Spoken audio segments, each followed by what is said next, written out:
How are you? Myself Ram Babu Singh Lodhi.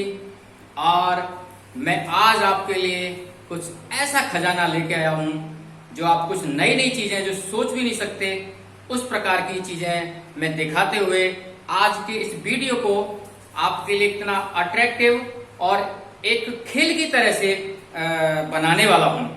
सो आज मैं आशा करता हूं कि ये वीडियो आपको जरूर पसंद आएगी। तो आज का जो हमारा टॉपिक है एरिया ऑफ रेक्टेंगल। तो ये क्वेश्चन है हमारे सामने है कि भाई एरिया ऑफ रेक्टेंगल हम फाइंड आउट करना चाहते हैं, हमें आता नहीं है कुछ भी। तो कुछ प्रीवियस नॉलेज इसके अंदर आती है। जैसे मैं बताऊं, कोई स्क्वायर के बारे में हम जानते हैं कि उसकी साइड्स होती हैं चार और चारों इक्वल होती हैं। सिमिलरली एक मैं रेक्टेंगल की जानकारी देना चाहता हूं थोड़ा सा। ये हमारे पास नॉलेज है, बच्चों को पढ़ाई जाती है दूसरी तीसरी क्लास से भी कि रेक्टेंगल क्या होता है। अपोजिट साइड्स लेंथ दोनों बराबर होती हैं और दो इसकी ब्रेथ है तो दोनों वो ब्रेथ भी बराबर होती है। अब क्वेश्चन आता है कि हम रेक्टेंगल का एरिया कैसे निकालें। लेकिन उससे पहले मैं आपको ये जानकारी देना चाहता हूं कि हम एरिया क्या होता है, अभी तो हमें ये नहीं पता। इसलिए सबसे पहले मैं आपको एरिया के बारे में बात करता हूं कि एरिया होता क्या है। नॉलेज के लिए कि region enclosed by a closed figure is called its area. भाई कौन सा ऐसा क्षेत्र जिसके कोई क्लोज फिगर लेके आए और वो उसका एरिया बन जाता है। तो आज मैं आपको कुछ बातें शेयर करना चाहता हूं एज ए प्रैक्टिकल। देखेंगे मेरे साथ। मेरे पास एक ये ग्राफ शीट है, इसमें बहुत सारे स्क्वायर दिखाई दे रहे होंगे आपको। जैसा कि मेरे पास एक व्हाइट बोर्ड है और ये प्लेन है और मेरे पास एक प्लेन पेपर है। मैंने इसको यहाँ फिक्स किया सपोज करो, तो इसमें बहुत सारे स्क्वायर हैं। अब मुझे कुछ नहीं पता, मैं अननोन हूं और आज मैं आपके सामने ये बताना चाहता हूं। मनी प्लांट लीफ लेके आया हूं क्योंकि थोड़ा सा ना मनोरंजन भी होना चाहिए। पढ़ाई मैथ्स में कहते हैं डिफिकल्ट है, क्या डिफिकल्ट है मैथ्स, आज देखते हैं कैसे डिफिकल्ट होता है।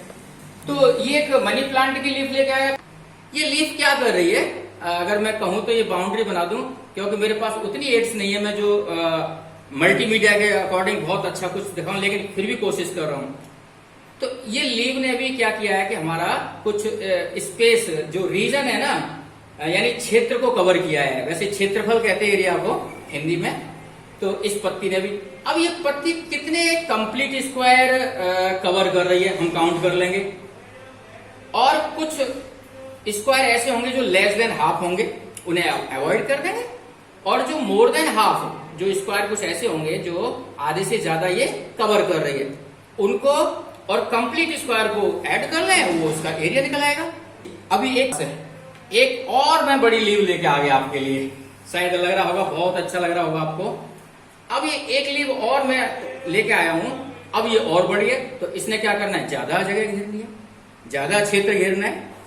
तो ये भी कितने स्क्वायर घेर रही है वो आपको कैलकुलेट करके खुद देखना होगा। एरिया को हम स्क्वायर में कैलकुलेट कर रहे हैं, तो इसकी हेल्प से हमें ये जगह पता लग रही है कि इसमें कितने स्क्वायर आ गए।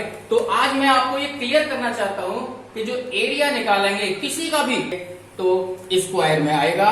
और मैं ये कह सकता हूं कि area always calculated in square form. जैसे ये एक स्क्वायर है तो इसको मैंने इंडिकेट किया है। अब मैं स्टार्ट करता हूं। तो अगर मैं स्क्वायर के बारे में बात करी तो 1 सेंटीमीटर 1 सेंटीमीटर, ये चारों साइड इसकी 1 सेंटीमीटर की हैं। तो इसका अगर एरिया की बात करूं मैं आपके सामने, तो आज मुझे ये पता लगने लगा कि जब 1 होता है तो एरिया इसका 1 और स्क्वायर और cm, क्योंकि ये बहुत जरूरी है कि स्क्वायर तो है लेकिन वो स्क्वायर किस फॉर्म में, सेंटीमीटर, मीटर या कोई और अदर यूनिट है हमारे पास है। और एरिया की यूनिट क्या होती है, always remember unit of area square, या तो सेंटीमीटर या स्क्वायर मीटर, जिस तरह का भी हमें मिलेगा यूनिट। हम अपने एम पर आते हैं। सो मैं यहाँ कुछ रेक्टेंगल लेके चल रहा हूँ। जैसे पहला रेक्टेंगल मैंने लिया है एक जिसकी लेंथ 3 सेंटीमीटर और 2 सेंटीमीटर इसकी ब्रेथ। तो अब मैं क्या करने वाला हूँ इसको कि रेक्टेंगल का एरिया मुझे पता लग जाए, तो मैं अपने इस प्रीवियस नॉलेज पे आना चाहता हूँ कि अगर मेरे पास ये 1 सेंटीमीटर के स्क्वायर में अगर इसमें क्रिएट कर सकता हूं तो मुझे इस फिगर का एरिया आसानी से मिलने वाला है। तो मैं अब स्टार्ट करता हूं। जैसे 3 सेंटीमीटर है मेरे पास लेंथ, मैं इसके 3 टुकड़े करने वाला हूं और इसी तरह से मैं इसके अब 2 टुकड़े करूंगा क्योंकि 2 सेंटीमीटर की है तो मेरे इस तरह से 1 सेंटीमीटर बन जाएंगे। सो मैं स्टार्ट करता हूं, देखिए मेरे साथ। तो ये फिगर मेरी अब बढ़ चुकी है और आपको पता है मैं एक को मार्क करता हूं, ये हमारे पास 1 cm है और ये भी 1 cm आ चुका और इस तरह से ये साइड भी हमारी 1 cm और ये भी 1 cm। इससे मुझे ये पता लग रहा है कि मेरा जो रेक्टेंगल 3/2 का था, जो हमारे पास रेक्टेंगल है 3/2 का, इसमें मैंने 3 इस तरह से कॉलम किए और 2 कॉलम इस तरह से। तो इससे पता लगा कि मेरे कितने स्क्वायर में दिखने लगे, 1 2 3 4 5 6। तो मैं बात करता हूं कि अगर मैं इस एरिया की बात करूं तो ये आपके सामने मैं लिखता हूं कि एरिया इज इक्वल टू 6। तो आए मेरे पास एरिया, तो मैंने कह 6 आए, लेकिन ये 6 है क्या? क्वेश्चन मेरे सामने बार बार आएगा कि एरिया तो आ गया 6, मैंने कैलकुलेट कर लिया, लेकिन एरिया 6 है क्या? तो ये विशेष ध्यान देना है, ये 6 हमारे स्क्वायर हैं और ये स्क्वायर कैसे हैं, सबसे इंपॉर्टेंट बात मैं बताना चाहता हूं आपको कि ये स्क्वायर तो बनाए आपने, कैसे बनाए? cm, सेंटीमीटर वाले, इसलिए इसके साथ सेंटीमीटर लिखना जरूरी है। सिमिलरली मेरे पास दूसरी फिगर है, अब मैं उस दूसरी फिगर को भी बाइफरकेट करता हूं, इसको स्क्वायर में कन्वर्ट करना चाहता हूं क्योंकि मुझे स्क्वायर 1/1 वाले स्क्वायर का एरिया पता लग गया है। तो जैसे ही मुझे पता है 4 सेंटीमीटर है तो मैं इसके 4 पार्ट करूंगा और इसके ये हमारी जो ब्रेथ है 3 है तो इसके 3 पार्ट करेंगे और इस तरह से हम इसके स्क्वायर कंप्लीट करते हैं।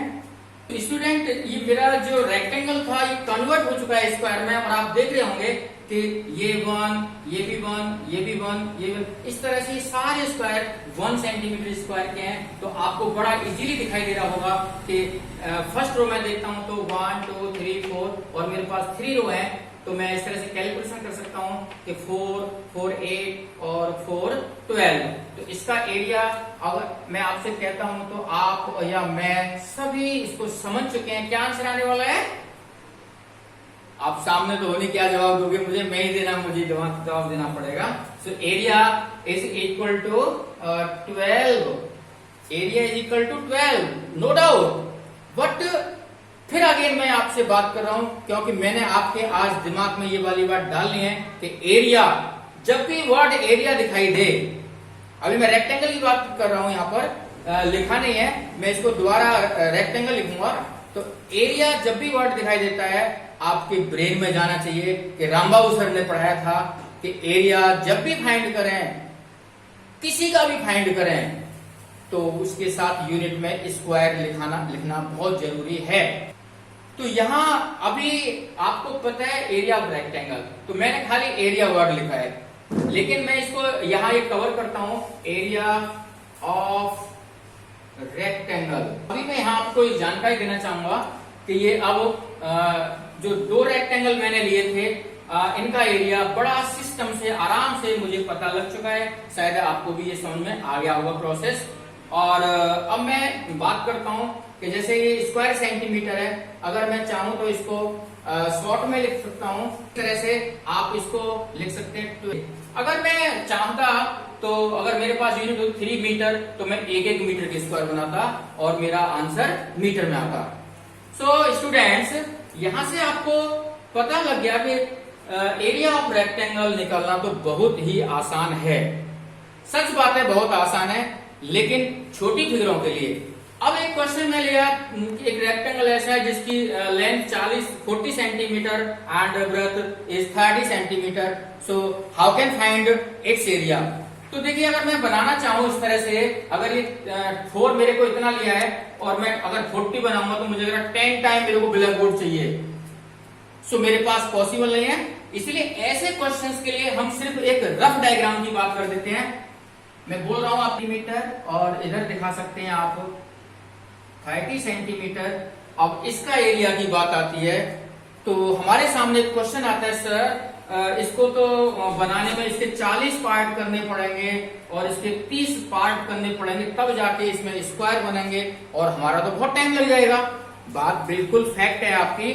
इसी चीज को ध्यान में रखते हुए जो मैथमेटिशियन है उन्होंने हमें एक फॉर्मूला दे दिया है और वो फॉर्मूला आज हम आपके सामने क्रिएट करने वाले हैं और आप ही बताएंगे। तो आइए देखते हैं मेरे साथ, ऑब्जर्व करते हैं कि ये हो क्या रहा है। जो हमने रेक्टेंगल के बारे में बात की तो ये 6 आया, कैसे आ रहा है, क्यों आ रहा है, ऐसे ही मैंने इसके टुकड़े किए तो इसका 12 स्क्वायर सेंटीमीटर मेरे को बने हुए दिखाई देंगे। तो कैसे आ रहा है, तो देखिए क्लास में सब तरह के बच्चे होते हैं, टीचर ने इसको छुपा के रखा कि मैंने बताना नहीं। तो किसी बच्चे ने इंटेलिजेंट का सर इसमें तो मुझे कुछ दिखाई देने लगा, तो टीचर ने बड़ा अच्छे ढंग से कहा बेटा क्या दिखाई दे रहा है आपको, तो उसने कहा सर इसमें क्या है, 3 का 2 के साथ मल्टीप्लिकेशन हो रहा है, आंसर 6 आ गया, 4 का 3 के साथ मल्टीप्लिकेशन हो रहा है। तो फिर मैंने थोड़ा सा सोचा, मैंने कहा भाई वाह वेरी गुड, क्लैपिंग कराई और क्लैपिंग करनी भी चाहिए जब इतनी अच्छी उसने सिचुएशन बताई है। तो मैंने फिर बच्चे को कह दिया कि भाई चलो ठीक है आपने इस तरह से, तो बताओ इसका क्या आंसर आएगा। तो उस बच्चे ने कहा सर 40 को 30 से मल्टीप्लाई कर दो आंसर आ जाएगा। तो मैंने कहा बात तो बहुत ठीक है भाई, इसमें भी सही बात आ रही है, इसमें भी दोनों से हमें सेटिस्फेक्शन मिल रहा है, तो क्यों ना हम इसको मल्टीप्लाई करके आंसर निकालें और हम अपने इस वर्किंग से बच जाएंगे। तो मैथमेटिशियन थोड़े स्मार्ट और चालाक तो होते ही हैं, उन्होंने सोचा कि ठीक है और अब इसको हम मल्टीप्लाई का रूप दे देते हैं।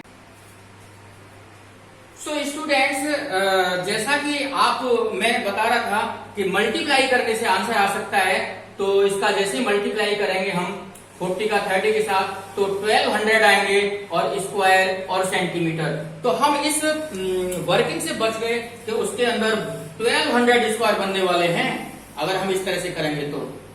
सो अब हमें आगे के लिए जब भी कोई ऐसी लार्ज फिगरें आएंगी तो कभी भी हम अब ये डायग्राम नहीं बनाएंगे, क्योंकि डायग्राम तो थोड़ी छोटी नंबरों के लिए सक्सेस है और हमारी ये ओरिजिन है कि एरिया ऑफ रेक्टेंगल की जो उत्पत्ति हुई वो कैसे हुई, यही दिमाग में सोच आई कि ये तो बहुत बड़ा प्रोसेस हो जाएगा, लार्ज नंबर के लिए हम कैसे डायग्राम बनाएंगे। और इसी समस्या ने आज हमारे लिए ये बता दिया कि एरिया ऑफ रेक्टेंगल फिर L इंटू बी यानी लेंथ इंटू ब्रेड्थ के अकॉर्डिंग फाइंड कर सकते हैं एरिया ऑफ रेक्टेंगल। तो स्टूडेंट्स अब इन केस में भी अगर हम चाहते तो दिस कैन बी रिटर्न। तो इसी के साथ आज हमने ये सीखा कि एरिया ऑफ रेक्टेंगल का जो ओरिजिन है वो स्टार्टिंग कैसे थी और कैसे उसने हमें मजबूर किया कि भाई इसका तो कोई फॉर्मूला क्रिएट करो, अदरवाइज तो इस तरह से फिगर बना बना के हम परेशान हो जाएंगे। तो लार्ज नंबर के लिए हमेशा या वैसे भी नॉर्मली हम area of rectangle length into breadth multiply करके निकाल सकेंगे। और आइए अब लेते हैं कुछ example. A part now come to B part. अब की बार ये हमारा रिजल्ट मीटर में आना है, देखते हैं। तो 2 डेसिमल के बाद 2 डिजिट्स हैं इसलिए आंसर में। So students we can complete area of rectangle of fractional number also. Similarly using this formula we can find the area of अगर फ्रैक्शनल नंबर है तो उसके भी लिए हम इजीली इसी टाइप से कैलकुलेट कर सकते हैं। सो आज मैं अपनी वीडियो को समाप्त करने से पहले आपको बताना चाहूंगा कि ये आपको मुझे आशा है कि पूरी तरह से पसंद आई होगी वीडियो, और आपको ये पसंद आई है तो आप उसे मैं ये उम्मीद करता हूं कि मेरे चैनल को आप सब्सक्राइब करेंगे, लाइक करेंगे और कमेंट करेंगे। जय Hind. Tell me pretty lies, look me in the face, tell me that you love me.